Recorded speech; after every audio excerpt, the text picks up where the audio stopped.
Hello, everybody, and welcome to Capsule Cast Teams. As always, I'm your host, DoorGuard, with my co-host, Donut.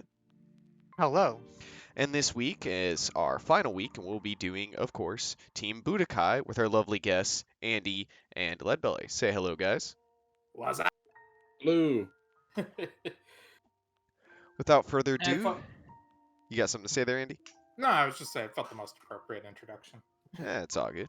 Moving on to, the first slide, as always. Let's get on to what is Team Budokai. So, Andy, you want to give a small thing on what makes Team Budokai, their theme and such? Team Budokai is basically a team filled up with all the characters who have competed in a Tenkai match, qualifier or otherwise, on screen in the Dragon Ball Z anime or manga. So you've got a lot of Gokus, guys like classics like Nam, Cyborg Tao, Tien, Krillin, a lot of the Z fighters, a couple later entries like Supreme Kai, oddballs like that, Majub, people like that. Yeah, certainly a larger list than some teams have options to, because there's been quite expansive seeing how it's transitioned from Dragon Ball and Dragon Ball Z, so it's been around. So, yeah, Leadbelly, what are your thoughts on, I guess, why did you join Team Budokai, and what about the team is special for you? So with the old league, I followed, or I supported, Dragon Ball Warriors. Well, like before I joined the Discord and everything, I was just a viewer, and so I always liked Dragon Ball Warriors. So I liked watching Kid Goku and Nam and like those kind of guys, and so I felt like this was sort of like the spiritual successor, and yeah, I want to be a part of Team Budokai. Very nice. And Andy, I know you used to be on Team Blades when they were around Yeah. in the old era. So what prompted you to switch over to Budokai? What drew you in? I kind of never thought I would find another team after Budokai. I knew I'd try. I never thought I'd find a team that I could just settle down and then stay there. But like after the team went, I spent like a month trying to figure out which team I was going to go to, talking to the teams, seeing what characters they were looking at picking up and whatnot. I eventually settled on Budokai. Not because Cyborg Tao was on the team. I swear that was a coincidence. That was a coincidence. He's good. He's good. Yeah, he is very good. But yeah, I ended up coming to this team. Budokai has a similar energy to the Blades for Okay. some reason. I also like Budokai because, in essence, they feel similar to Blades for me in that they're a team of very decent but not outstanding characters. And I really Okay. like working with characters like that with glaring weaknesses, but also very shining strengths like Nam's Nam Yeah. punch, defense negatives, Okay. core charge rates, Mhm. stuff like that. I like working enough. with very specialized characters, Mhm. which is ironic because the team is very generalized. We're True. filled with a lot of jack of all trades builds right Yeah. now. Yes. Yeah. Yeah. For you two, do you have a certain character that you do you like the most on a team, or do you just kind of like the team as a whole? Ah, I used to be This really is- big on Nam, but I Okay. think Cyborg Tao is definitely my favorite, just because he can't lose, but You can't lose. It's true.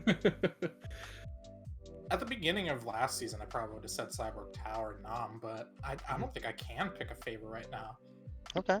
That's fair. I mean, Like, that's perfectly fine. I could pick a least favorite, Yeah, I they're think. but they're technically not on the team right now, and Fair enough. I could probably pick a favorite as well, but they're also not on the team right now. Ah, But well. we'll talk about that later. Yeah, well, that's down the line. That's down the line. That's down the line. Yeah, did you say you had a little Oh. bit of history you wanted to go over, Andy, on Yeah. the team? Yeah, Mr. Historian over there. Like they said, Budokai were born from a increase, more of a rework of the master list restrictions for Dragon Ball Warriors, which results in them having a large majority of Dragon Ball Warriors rosters, but also a lot more, usually much more powerful characters.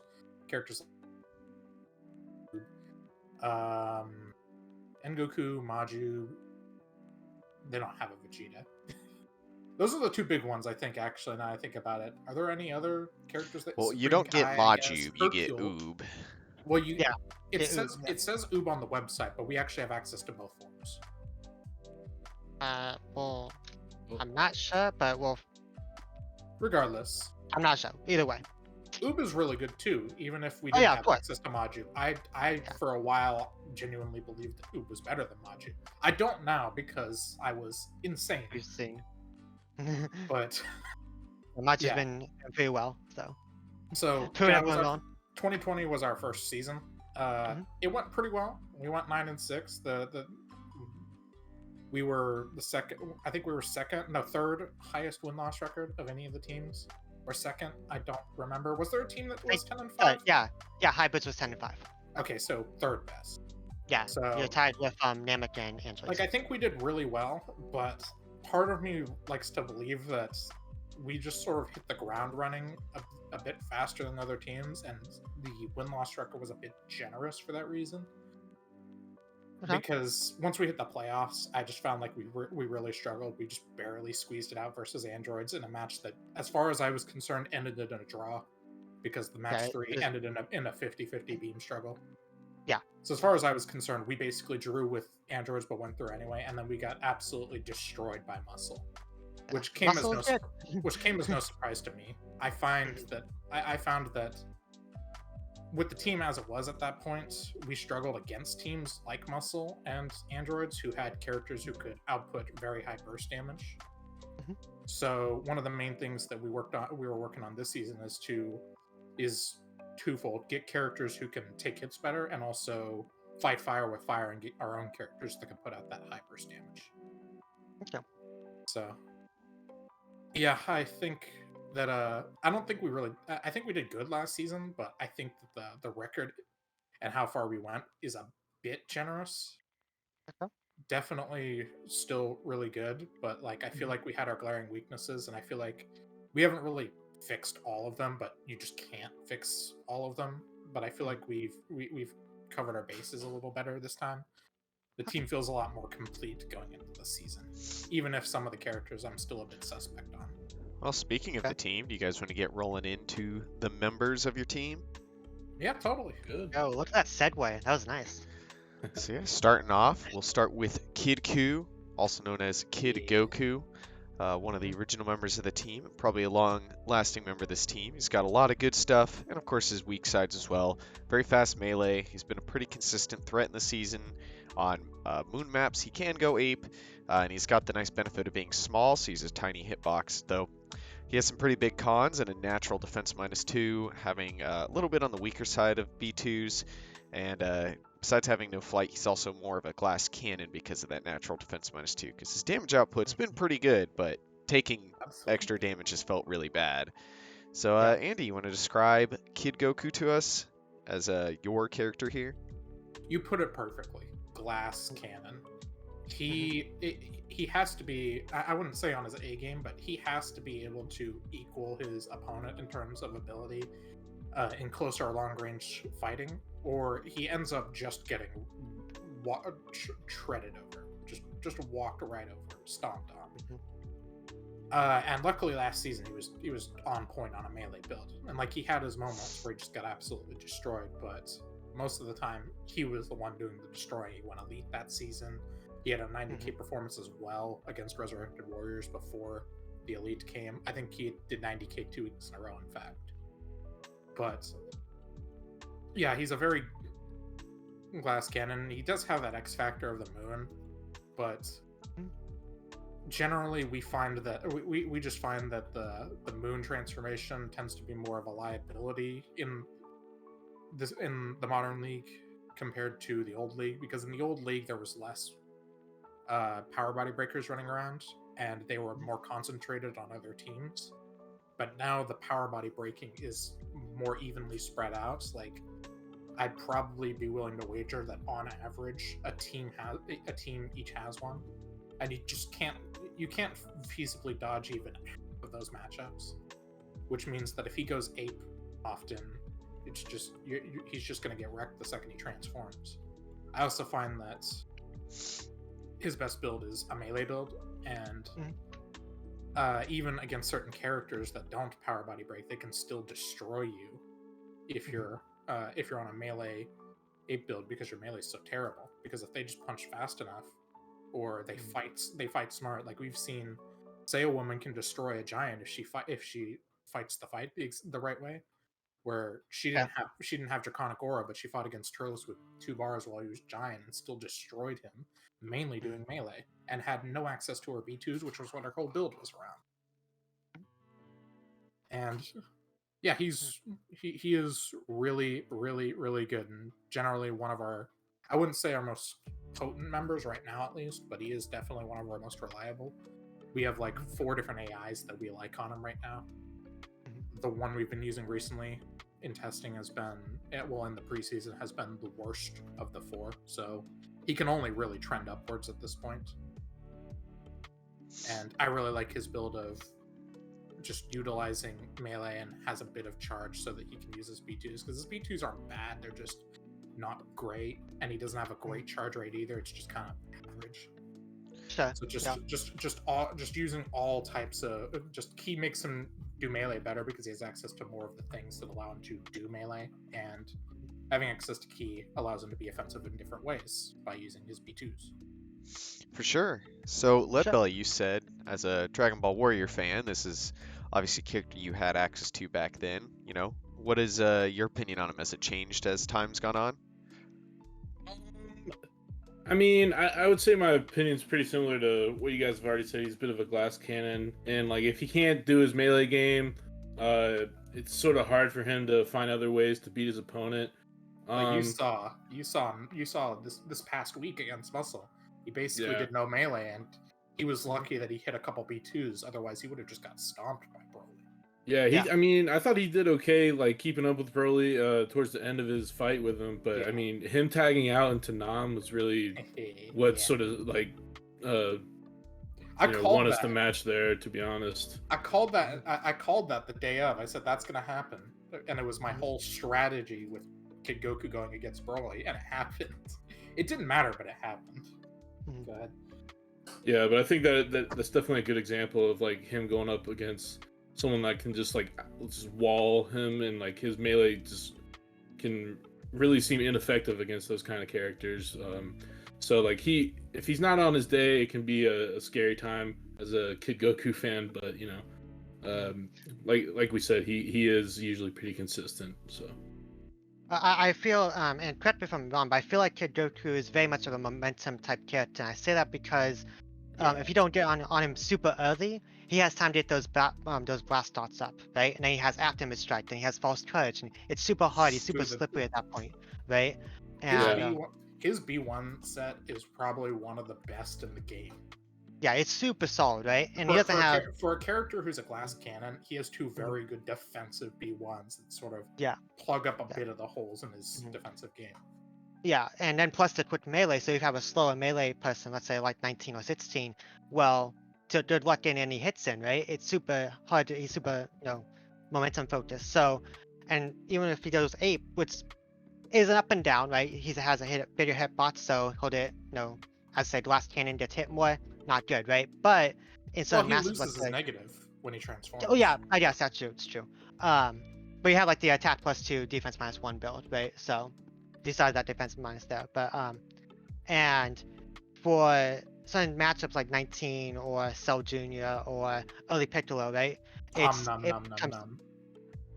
depends on the early Piccolo build, right? If he likes doing that brush B2, as he loves spamming that,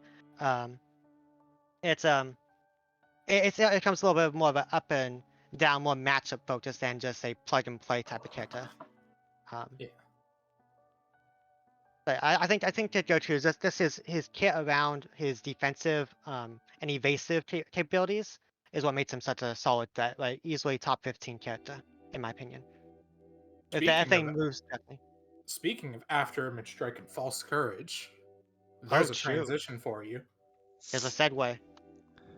Moving on to the next, main man, and we've already referenced him before, Cyborg Tao, the man who cannot lose. He simply turns off. Been a very strong character in the league, very fast melee, some very fast B2s, a 2-bar B2 is always nice. Having an after image strike is always just fantastic, but he doesn't get any of the benefits of being an android because he's a cyborg. and he also has a low charge rate on top of that. And well, seems to be focused more as a melee kind of character. He's more of a jack of all trades, being Dragon Ball character. His stats not quite as high, so pretty strong overall. So Andy, want to tell us as a former Blade member about your boy Cyborg Tao? I've had so many ups and downs with this character. At this point, I think I've built him every feasible way you can build him at this point, and he's done decently on all of them.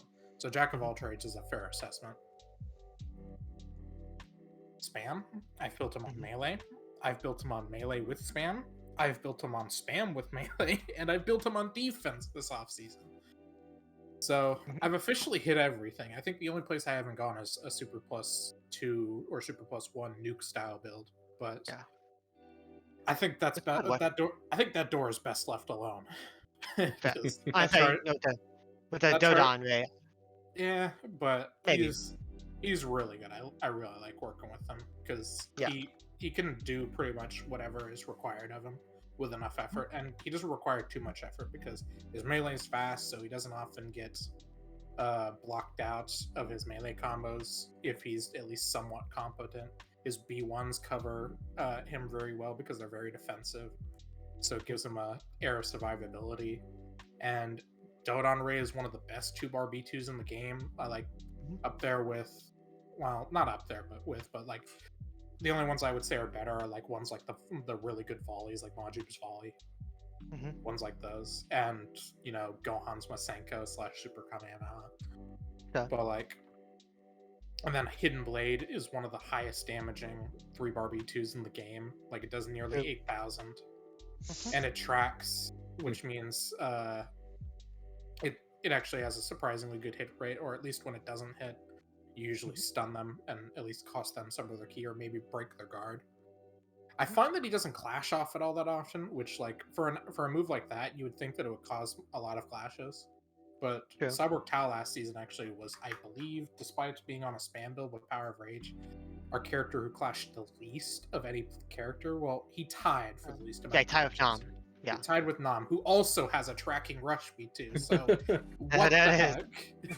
What's Dodon That- does? Don't make any sense to me. Like, but yeah, he's really, really good. Like right now, recently he's been on a defense build, but he's actually probably getting ready to move back onto his Key +2 build. That was just something we recently worked out. So he's gonna have a nice return to form on a bit of a revamped version of his tried and tested Key +2 build from last season that I quite liked. It was Nice. probably Malachi's magnum opus on the team, was convincing me that this was a good idea.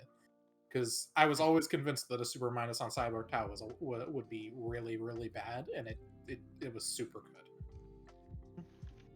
I was a bit harsh on him, Cyborg Tao, last season, but like, I mean, the numbers don't lie, do they? You look at his stats that season, he went 44,000 average, went elite, launched the most B2s on our team. Like, if early Goku hadn't turned on the second half of the season, he would have been like uncontested by like 15 B2s, our best man. Yeah, for sure. So- He's had lots of ups and downs, but I think you described how you're able to build him in a wide variety. Just showed he's also got some nice variability in Patara usage. So, Leddbelly, this is another character you've had access to in the past. How has Cyborg Tao been for you? Well, I agree with Andy. I think he's probably one of our most invaluable members on the team. In terms of, because like him being a jack of all trades, it really gives us a lot of flexibility with his build. Because like he was saying, we had the Key +2 build. That was our main build with him last season, and then this preseason we've been working on his defense build, and he just offers us a lot of choices for what we can do with different builds. And I think, towards the end of last season, the main issue that we had was probably like AI consistency. Yeah, like his B2s are so like fundamental to like him doing good. Like his quick melee like sets up his B2s, and so if he's not firing off his B2s, then he's sort of not doing it like what we need him to. So our biggest problem was definitely finding the consistency with the right AI towards the end. But when he's going good, he's going great. You know. Hmm. Really enjoy him. Yeah, I mean, Donut, do you have any follow-ups on that? Well, not thing that's really too insane, like revolutionary, but he's just a solid character, right? 44K, as I said, is nothing to scoff at all, and the potential to have a grab into Hidden Blade into Dodon Ray and just pop Oh you yeah. for For 15K right there. for a What do you do? while, we were looking at Frieza's ship because his throw actually throws them into the ground if he's not in the air. So Yep. for a while, we were thinking, let's go Frieza's ship because then he can combo off his throws, and Nam could do the same thing. His throw Yeah. also throws them into the ground. So if we got a map with no floor, then they could both combo off their throws, and that might increase their damage output even further. Yeah, But no, we ended up going with Broly's planet. yeah, and it's very interesting looking at Cyborg Tao because you see a lot of duality in some of his AIs or in his playstyle, because there's times where he's going matching with Cell and beating Cell, and it's like, whoa, what's going on? What's happening? And there's other times he's throwing like 5 Dodon raids into Narnia. It's like, what the hell are you doing? And Oh my and goodness, it's on the same AI sometimes. It's like, what's I don't Freaking understand. TNAI. I hate Yeah, TNAI TNAI is like, so what's going much. on? I don't understand. Yeah. And it just happens, right? But that's what Wildcat does. But to get him back into that form, as we've been seeing over the past few weeks here in off season and preseason, so looks like he's back into what we know he can do. So that's what it's exciting for Budokai. Yeah. Love working on the bloke. Is there any other remarks you guys have on Mr. Cyborg Tao, the Unbeatable? It's Love kind of the the poster. Cyborg Tao. Yeah, as kind of the poster child of the team being in regards to our play style. Like, if you look at our team right now, like, I think pretty much every single character besides Nam has some form of P+, despite not everyone being on a spam build. Like, 18's on a spam build, Kid's on a melee build, Mercenary Tao is on a defense or a spam build, but he usually has melee items with it. Cyborg Tao was on a defense build that had melee and B2 items on it. Just like, I really like jack of all trades type characters, because the idea simply being, if they do everything somewhat decently, it doesn't matter if the AI doesn't do what you want to do, because it's impossible for them not to do what you want to do, because they're supposed to do everything. Yeah. For sure. I mean, better said than done, though. Of course, right? They Well, could just let's do move nothing. away from this jack of all trades and move on to someone who's a little more Specialist. Specialized, yeah. singular in his goals. The main man himself, Nam, known for his fast melee, a one blast stock after image, obviously having Love the it. special unique skill of Nam Punch. All very good. Though he does And have he his loves water. cons, being a I Dragon love Ball that that's what character. He has a nat defense -1. He never learned how to shoot key, so all of his B2s are a little lackluster in a rush and a charge attack. And he doesn't have flight. So, put a gif on here of him flying to show that it's bullshit they didn't give him flight, but, I that's mean, just he's how actually it be. jumping in that GIF. Nah, that's flying.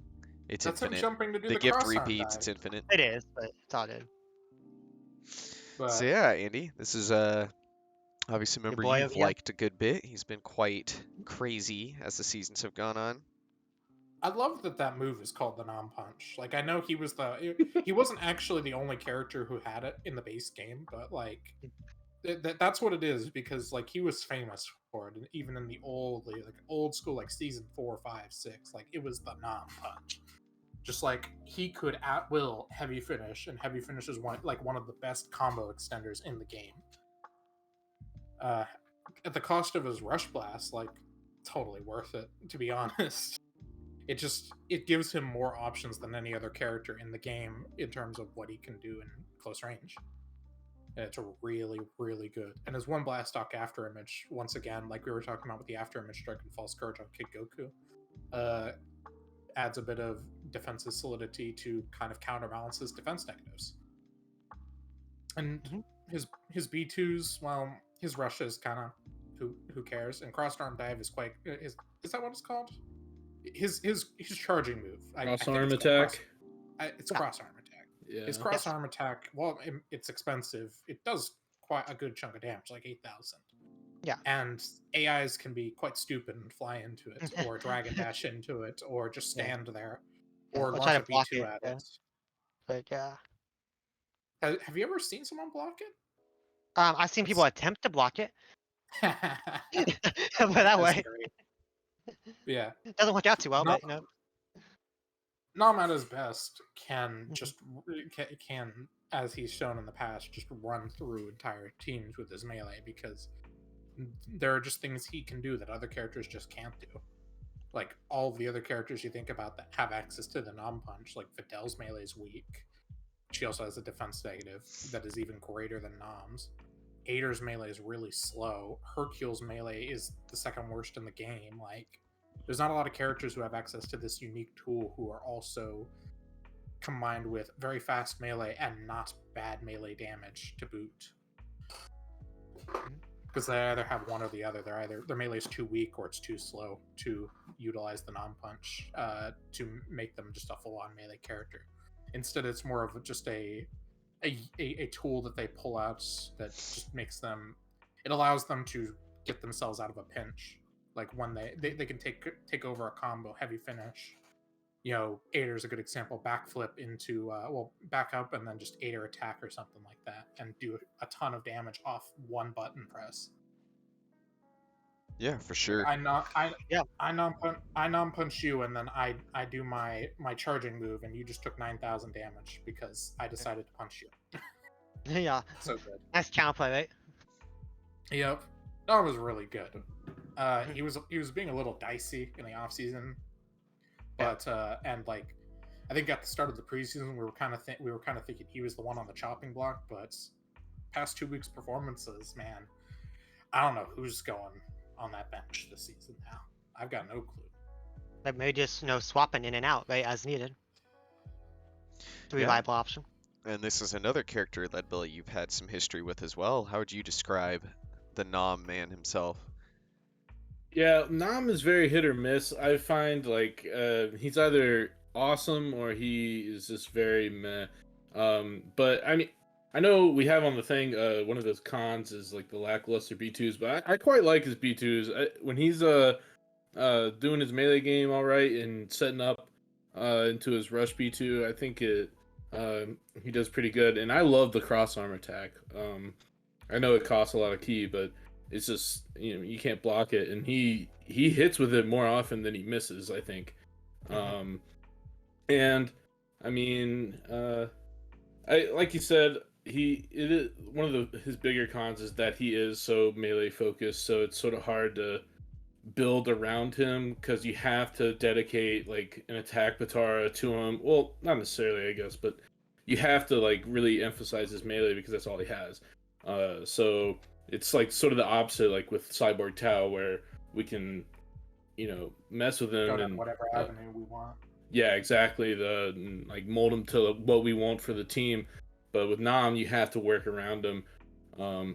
So yeah, bit of a double-edged sword. Yeah, I mean, his character with limitations like this, I think most teams have one like that where it really feels like you can only build him like one of two ways, and Right. you're kind of locked in because there's not really too many other ways to do it. Sure, you can build him in a variety, but when you look at what tools they have, it kind of narrows It it just down a feels good bit. wrong. Like building him for a spam build just feels wrong. Let's just put him on a Super +2 build one of these weeks. Who knows? Love it. Nah, Yeah, there you go. I don't know about that. Doing playoffs, easy wins. Do for the bowl. Yeah, for sure. Well, Speaking should of we Super get Plus 2, speaking of Another Super transition. Plus 2, shall I move on to a character that may or may not enjoy some Super Plus? yeah. Best character on team. Android Maybe. 18, the femme fatale herself, matched We love probably it. only by a certain fascia. Obviously, has some Yeah. great pros. Number one being an android, which means passive charge, can't be key broken, lots of cool stuff, and the best passive charge among all androids. So a very, very good one. Obviously, it has a max power mode B1, which is very great, and B2s in general are multi-hitting and have good tracking, just do a good chunk of damage. Though to trade off that, she has a little bit lower melee damage. While her ult is insanely high damaging, it is a rush ult, as many rush ults are. And she kind of tends to, even if you were to build her in other ways, tends to revert to doing spam just due to the fact that she gets key so fast. So just overall, kind of another character that tends to be locked into a certain style build, but does pretty well with that build. So Andy, this is obviously a very powerful pickup you've gotten this season. Mhm. I've been tapping up Resurrected Warriors for this loan for about a season and a half now, and I'm very happy we actually get to play around with her now. I was hoping on a permanent basis, but they wanted early Goku, so we opted for a loan this season. And she's been kind of she was really good at the start, but she's been kind of dodgy recently. But I just think that that's because I'm testing her against bad opponents. Like we Yeah. pretty much primarily tested her in 1v1 scenarios against Garlic Jr. and Garlic Jr. just always seems to destroy her. So it might just be a bad matchup. We need to test her against someone else. Yeah. Because it feels like every single time she goes in a 4v4 or goes in a 3v3 or is in a preseason match, she always does well. Like she did 40k against Sentai. She didn't choke against Muscle last week. Hey, that is And it. she typically does really well in our 4v4 and 3v3 testing. Sometimes she's the MVP in those. She hasn't got a lead or anything, but she's typically really...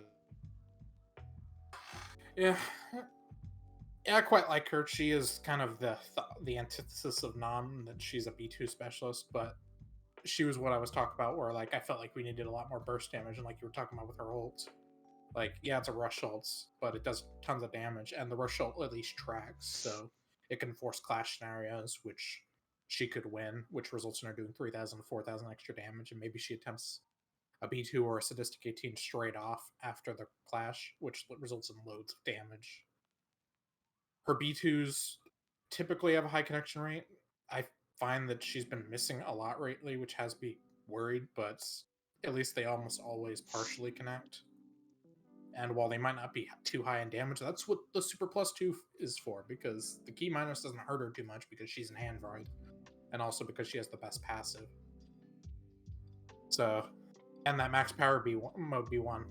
I usually kind of, depending on what their ult is, classify that as a con, personally, but on androids, the key minus really doesn't hurt them at all, because they charge passively. It's not like they're wasting any time charging when charging is basically worthless when they have that key negative, but since androids charge passively, the max power mode B1, really the negative of the key negative after you use it is nowhere near as big of a deal as it is for a character like Yamcha or Frieza or anyone like that.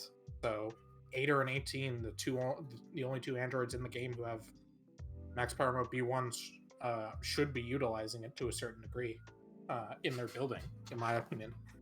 Not saying that there's anything wrong with how Ader doesn't have like Capito Secret or Dragon Spirit. In fairness, I don't have either of those things on 18 right now, but you kind of want them to go to max power, especially Ader, because it's the power body. 18 has her high damaging ult. Yeah, I really like working with her, much more than the character I was going to loan her for, but we'll talk about that later. Yeah, Leddbelly, how does it feel to have an about android under your control here, and quite a good one is that? Well, yeah, androids are, across the league, very good characters, and like the fact that they don't have to spend time charging because it's passive is a really good plus, because she can stay aggressive on the opponent and do her thing and set up her B2s. Yeah, I mean, like Andy said, it's really good to have her this season, just because last season we were sort of missing that burst damage. I mean, and did a good job last season, but he's been inconsistent at times, so it was cool to get Android 18, who is just very infamous in terms of the league, of her being able to come in and really do some high damage, and she can make or break a match. Like say this last week, if we ended up down a couple characters to Muscle, she was in the wings, she could have came in and did her thing and maybe brought it back. Hypothetical situations like that, make her really invaluable to the team. So good to have her. Yeah, I think she's obviously something that'll help out, being a character that kind of builds herself, makes it real easy to decide Batars, especially when you have all the other nonsense going on with your team and having so many characters that seem to be a little iffy. Having a few more that are like, okay, I know what to do with them, makes it a little easy. Just got to keep some Batars on the side, kind of thing. So, Right. Yep. but yeah, you guys ready to move on to the last member of the squad, or do you have any final remarks here on 18? Or Well, the Donut, last did member you of have the any base questions? roster. Yeah, The last member of the we're only base talking roster, about yeah. base roster Why Yeah. aren't we going to talk about Mercenary Tau, though? because it's a free agent. Every team has a free agent, and they switch every season. True. Fair enough. Well, with that, I guess we'll move on to the final member, Yamcha, the good boy, coming in. Say another loney this season. Has some nice fast melee, obviously some great spam and a 2-bar B2 to match, and also has a max power mode B1. And his ult is not a rush, so that helps out. It's also a cutscene ult, albeit a very small projectile, but does a good chunk of damage. He does have a Just lower like early Goku. Yeah, he does have a lower charge rate, which has been a little bit of an issue, but one that can overcome. But his main other issues is that he kind of has an average damage, being kind of a pseudo Dragon Ball Z character, so stats are very middle ground. And having Kamehameha is awesome, but he's definitely one of the characters that likes to maybe overcharge it, which can lead to a lot of misses from time to time, because it's like, just quick fire it, man, just shoot it out. So, Andy, how do you feel about Yamcha coming in? I know he was frustrating at first when you first pulled him in. Oh yeah, because initially the plan was to use him as our defensive, and just slowly began to realize that it just wasn't going to work. Like Mm. it became the writing on the wall became clear. He needed key to function, and like we tried key +1 for a while, and that just wasn't enough. Forget Havoc, man. Havoc, Yamcha is Havoc's brainchild. I wish he could be here to talk about him. He had the idea to swap him to key +2, like Cyborg Tao was on.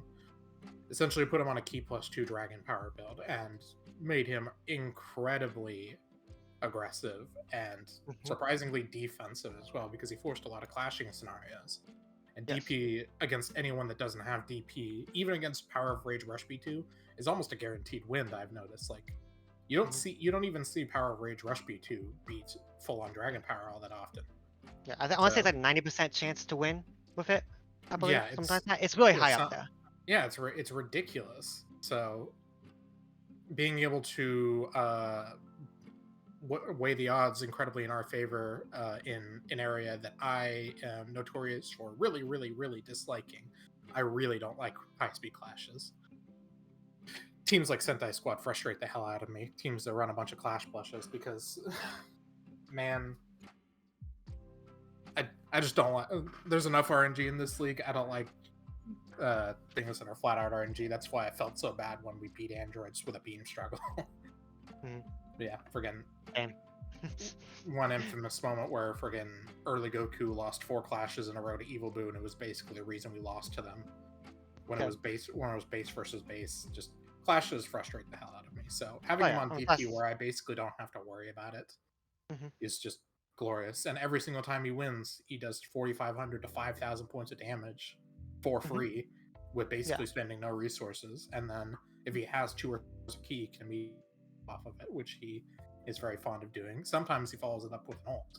Recently, Havoc got him on a Piccolo AI, and we've been putting Savior on him, and he just seems to always throw out a Suikoden, his little extra large spirit ball, which is not very large, and just wreck people with that. Like, I think he was on a streak of like 6 tests in a row where every single time he came in off Savior, he threw a Suikoden on someone, which is pretty dope.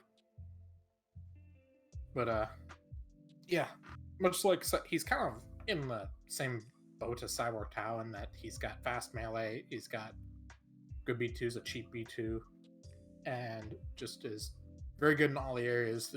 In most areas, his only real weakness is a bad charge rate.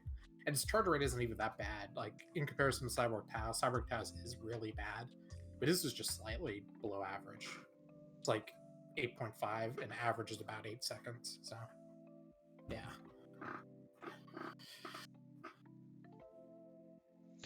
Yeah, I mean, how do you feel about him, Leadbelly? He's certainly been a very polarizing character on the team, and one that has probably been more surprising in recent with his build swap. Yeah, I mean the build swap. Like, I mean, Andy said it. Like Havoc's build form really turned him around, and he like it's sort of surprising how you take him off a defense Patara and he becomes more defensive, in a sense. Like his clashing is really good for us, and like him being able to use his ultimate like that's been really good. And I mean, we were struggling at the start of the off season with like building for Ngoku, who we loaned him for, and so we had him on the build on a similar build to what we were essentially trying to do with Yamcha at first, which was defense. right. So like we were just like struggling to find like the right build for him, and we got Yamcha and a little bit of Zenny from the loan deal. So I thought I was happy with the deal. It's cool to see and Goku doing well, going elite in the first week for Earth Defenders. So We'll it's talk been a solid deal. Sorry. We'll talk a little Um, more about Ngoku in a minute, but yeah, I'm fairly satisfied with the deal, even though Ngoku's doing really well, because that's sort of what I was hoping would happen. But like I Yeah. said, we'll talk about that in a second. But I mean, with having like two characters on defense negatives, it's good to have Yamcha come in and sort of be that rock and being able to go up against characters that would normally counter, say like Kid or Nam. So having him and being another solid option for to put in the lineup has been pretty refreshing, and I think it's honestly both the loan deals, both 18 and Yamcha, have made our team a lot more balanced going into the season. Absolutely. Yeah, I agree with that. I agree with that a lot. I wouldn't really call Nam the wall. I think at this point that's General Tao, but like Cyborg Tao in unison with Yamcha have given us the steady base, and General Tao providing the full-on wall to back that up. And then we have our 18 kid and also Nam, but like we're still not sure where he stands. But we have the 3 glass cannons and the solid base that supports them. 2 very good, consistent damage outputters, and then 1 just massive, just really good at just staying in there and not going down, as we saw versus Muscle. That man would nuclear war after what I saw against freaking Muscle. My God, he did amazing. Yeah, for sure. Well, is there any other topics on your boy Yamcha you guys want to go over, or? No, I think me and him just really want to, since we were talking about, we went off on a little tangent about Goku there. I think we're just ready to talk about our master list and our loanees. Well, our loaned out characters. So yeah, certainly one of Let's do the it. larger teams that have attempted or proceeded to do some loans, but just going over real quick. A few of the characters that are notable on the master list. Obviously, early Goku was loaned with Resurrect Warriors, and Goku loaned with Earth Defenders.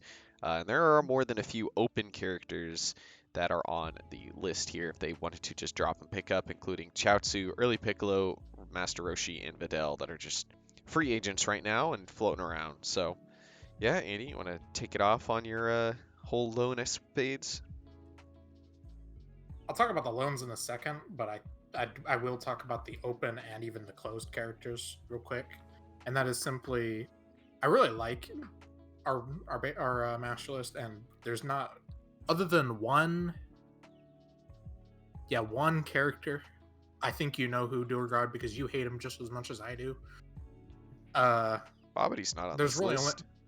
Yeah, Bobby's not on this list. We're talking about another And, guy who's hidden behind the B on your banner, boy. But every single character on this list, I genuinely think I'd have a bit of fun building for. It's just that as of right now, barring I'm satisfied with the team's power level as stands, and I feel like while I could probably get something good out of Chaozu, Early Piccolo, especially Roche with a Broly's ring on him, got the muscle form. Even Videl, like we've seen what Majins and Kaio and Buzz and all them guys and Fat Happy have been able to get out of Videl recently. Like, I'm sure with enough effort, no, with enough effort is a bad word because it makes it seem like it's not worth the effort. We could definitely get out of them what we could get out of characters on our team, but I think the team's balance wise right now is just very solid, and I just don't want to rock the balance if that makes any sense. Certain characters on this list are risky. Chaozu is another defense negative. Ditto Videl. Roshi is the closest, in my opinion. Like, there were for a moment we were seriously considering it for a while when he got dropped. Early Piccolo, I think the only thing keeping us away from him right now is all the question marks around his AI, because he can be really dumb sometimes.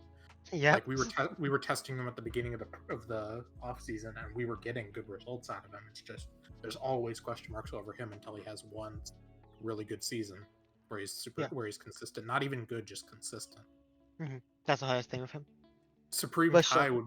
Supreme Kai would be a fun character to work with someday, but like the only way we get him is Cyborg Tao, and I just can't see myself doing that. Late Piccolo isn't feasible. Pan is another defense negative, but she would also be really fun to build for because she has two blast stock Saiyan Soul, which is amazing, and a 2 blast stock after Image Strike, which is also amazing. Tien is amazing. Krillin, another defense negative, but he used to be in the Nam category of one of the best melee characters in the league. Saiyaman, for a while we looked at him, but we sort of just decided as a collective back in season 10, not season 10, in the 2020 season, to just stay away from it and let Sentai have the character. We gave them first dibs, essentially. We didn't want to be jerks and contest and potentially win, and then we're the jerks who didn't let Sentai have fun with their new characters master list first. We had other options, so we just sort of agreed. Even though Sam probably would have been really fun and fit really well on the team because they actually have him on a Super Plus 2 build right now, so he would have fit perfectly into the team system. But I just wanted Sentai to get first dibs on it because I believe Sentai deserves the world. Oob is another character I'd really love to work with, Oob or Majub, because I really like both of them. They're both really solid, really consistent, really well-rounded characters. And I could talk for an hour about Yajirobe, but yeah, that time. just know, but just know, he's really, really, really, really good on his day, and I'm very good at getting out of him what I feel he is capable of doing. And I wish RW the best in their endeavors to try and get that out of him as well. Now we can talk about the Lonies, but do you have anything you want to say about our master list, Leddbelly? Yeah, I mean, no, I think you covered all the bases pretty well. I mean, I looking at the master list is pretty cool just to see like some really like mouth-watering characters like Hercule or Late Piccolo or like you said, Saiyaman or Hercule. like all these really cool characters that we have access to, but you know, obviously, you know, they're probably never going to leave the teams they're on right now. Yeah. Just because they're so vital for him, I think, especially Hercule. Hercule for Cyborg Tao, though? It never happened, but oh my god, imagine. Yeah, I don't think you're getting that one. Yeah, I don't think I'm getting that one. But I mean, right? you know, we have access to Roshi, and of course, when you have Roshi, you also have Jackie Chun. So, Yes, you know, who knows? Maybe next season, team will look a little different. I'm satisfied with the look we have right now, but yeah, we are really fortunate to have such a big master list with a lot of different characters. So you want to move on to talking about the two loaned characters now, Leadbelly? Yeah, sure. So, Goku has a lot of question marks over it. Like, if we go to the 2020 stats, Goku was our second best character last season, and he averaged more than an Ulta match. And if you exclude the weeks he sat out, so he fought 12 weeks, he hit he connected with an ult on average a match, more than a match, which is insane. Granted, those ultimates are weak, but why would we get rid of him? And it's not really that he was bad or we didn't like him or anything like that. At the time, it was just me and Macho. And Leddbelly was a bit MIA. He was busy with his own personal things, and Havoc wasn't here yet.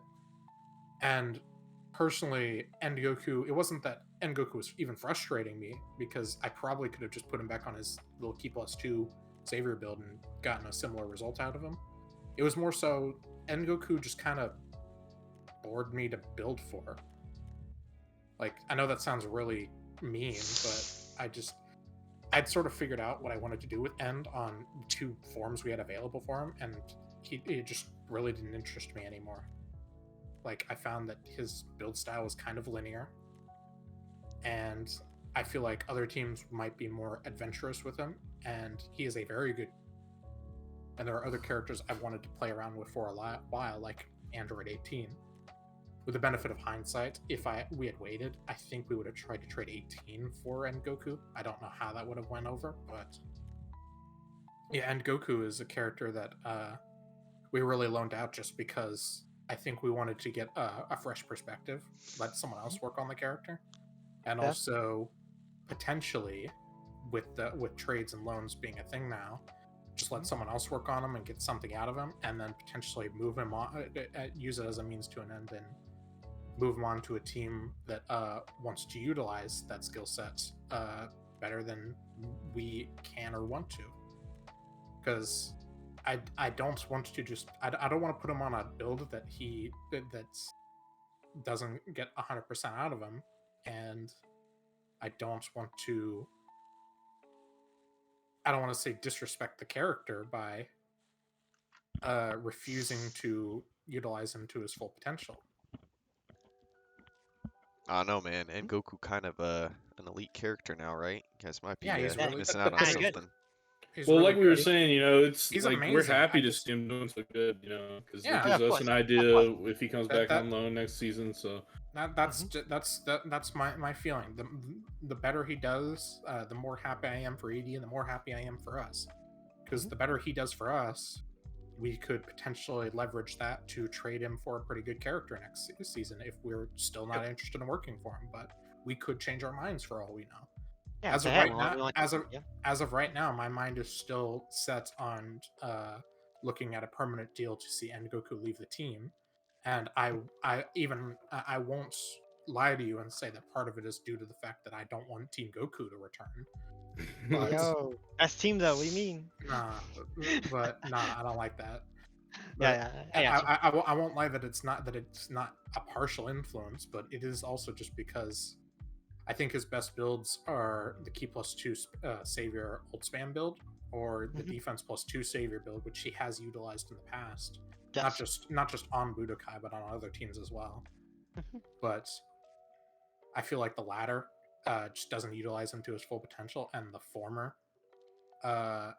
isn't 100% what we need right now. So I'd rather him go to a team that needs that, in exchange us get a character that gives us what we need. If that makes sense. That makes sense. And early Goku, him being loaned out is a bad look, but I was heartbroken to loan him out, to be honest, because the deal on the table that we had initially proposed was Nam for 18. A melee specialist for a B2 specialist would have been a very interesting shakeup. They didn't want to work with Nam, much like I didn't want to work with Goku, which I totally respect.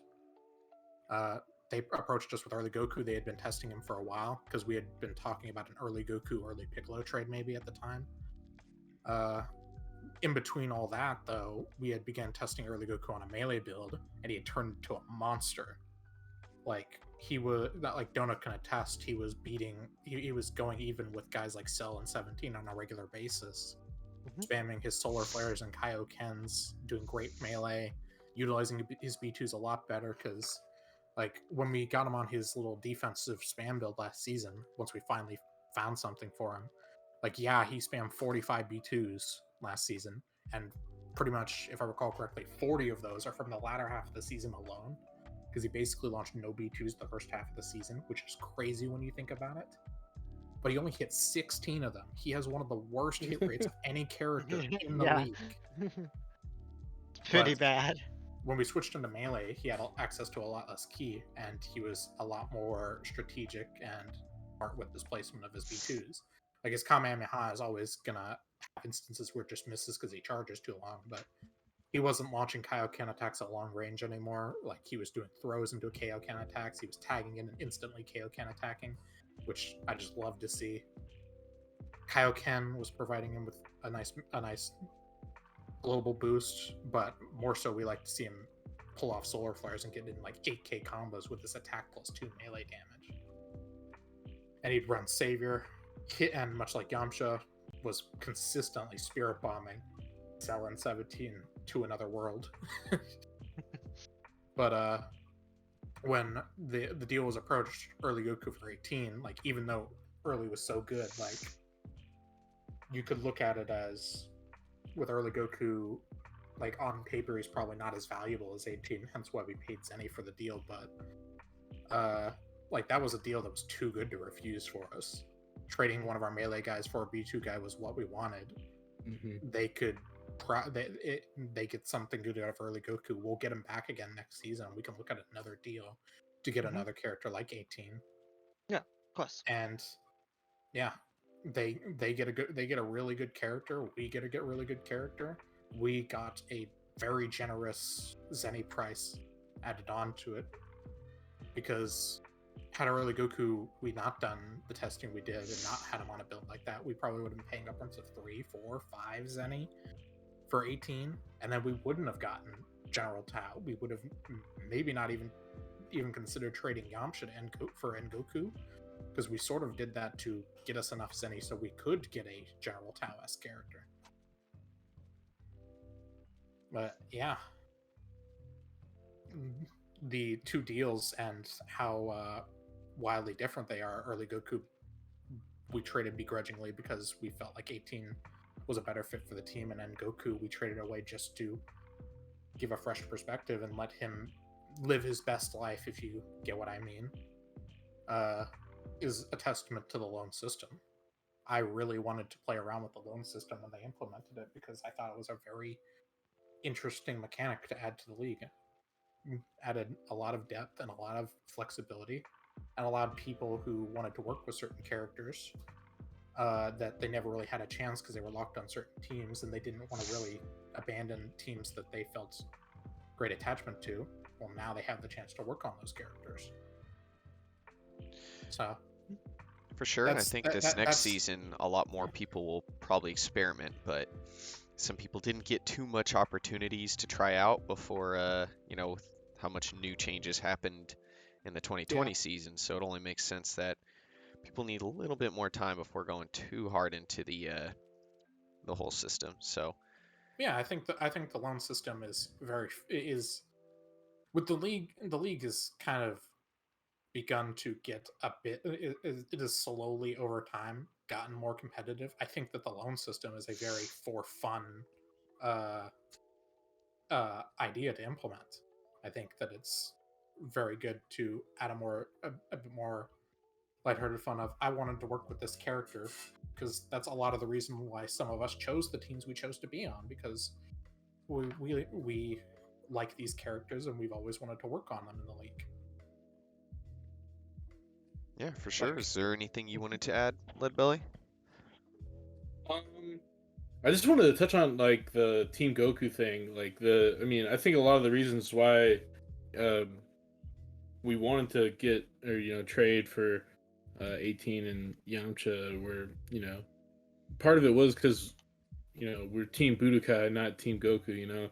So we want to get more like accurate representation of all the characters that were in the anime that competed in the tournament, and like at least from my perspective, a big factor with the loans was that early Goku was really good on his melee builds that we tried out, but we have two characters that are very melee centric already, so it forced us to use early Goku in different ways and end Goku in different ways that weren't necessarily just working for us. So Like we had a defense version of the melee build working, and like it was good, but mm, it was nowhere near as good as the melee one.